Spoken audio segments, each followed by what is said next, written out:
کراچی جو پاکستان کا سب سے بڑا صنعتی و تجارتی مرکز ہے، حالیہ دنوں میں ایک غیر معمولی اور تشویشناک واقعے کی لپیٹ میں ہے۔ 29 مارچ 2025 کو کورنگی کریک کے قریب واقع ایک صنعتی پلاٹ میں پانی کی بورنگ کے دوران زیر زمین اچانک آگ بھڑک اٹھی۔ اب تقریباً 10 دن گزر چکے ہیں اور یہ آگ تاحال مکمل طور پر بجھائی نہیں جا سکی۔ مقامی افراد اور فیکٹری مالکان کے مطابق اس مقام پر بورنگ کا کام جاری تھا تاکہ پانی نکالا جا سکے۔ جیسے ہی کھدائی 1200 فٹ کی گہرائی تک پہنچی، ایک زوردار دھماکے کی آواز آئی اور شعلے بھڑک اٹھے۔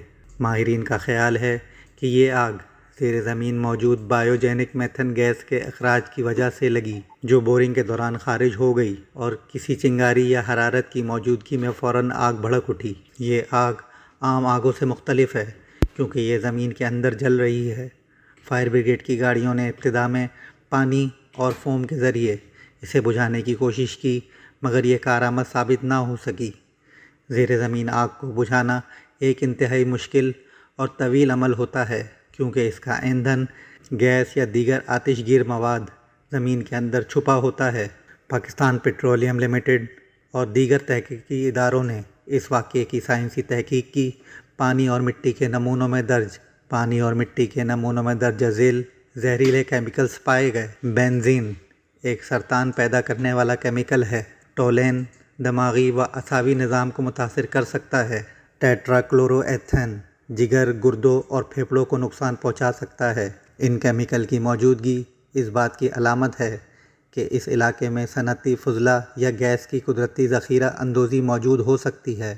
سندھ حکومت نے فوری طور پر اس علاقے کو خطرناک زون قرار دے کر سیل کر دیا۔ ماحولیاتی تحفظی ایجنسی EPA اور national disaster management authority NDMA کو موقع پر بھیجا گیا ہے۔ مقامی آبادی کو خبردار کر دیا گیا ہے کہ وہ متاثرہ مقام سے دور رہیں۔ آگ بجھانے کی سرگرمیاں فی الحال روک دی گئی ہیں تاکہ زہریلی گیسوں کے اخراج سے انسانی جانوں کو خطرہ نہ ہو۔ قریبی علاقوں کے مکین شدید پریشان ہیں۔ انہیں سانس لینے میں دشواری، آنکھوں میں جلن اور بدبو جیسے مسائل کا سامنا ہے۔ بہت سے لوگوں نے علاقے سے عارضی نقل مکانی بھی کی ہے اور شہری حکومت سے شفاف کارروائی کا مطالبہ کر رہے ہیں۔ ماہرین کا کہنا ہے کہ اگر زیر زمین گیس کا ذخیرہ محدود ہے تو یہ آگ وقت کے ساتھ ساتھ خود بجھ سکتی ہے، تاہم اگر ذخیرہ وسیع ہوا تو یہ ایک ماحولیاتی تباہی بن سکتی ہے۔ حکومت اور ماحولیاتی ماہرین کو چاہیے کہ وہ علاقے کا مکمل جیولوجیکل سروے کریں، زیر زمین گیسوں کے ذخائر کا اندازہ لگائیں اور طویل مدتی نگرانی کا نظام قائم کریں۔ کورنگی کے زیر زمین آگ ایک خطرناک اشارہ ہے کہ ہمیں اپنے صنعتی اور قدرتی وسائل کے ساتھ کس قدر احتیاط سے پیش آنا چاہیے۔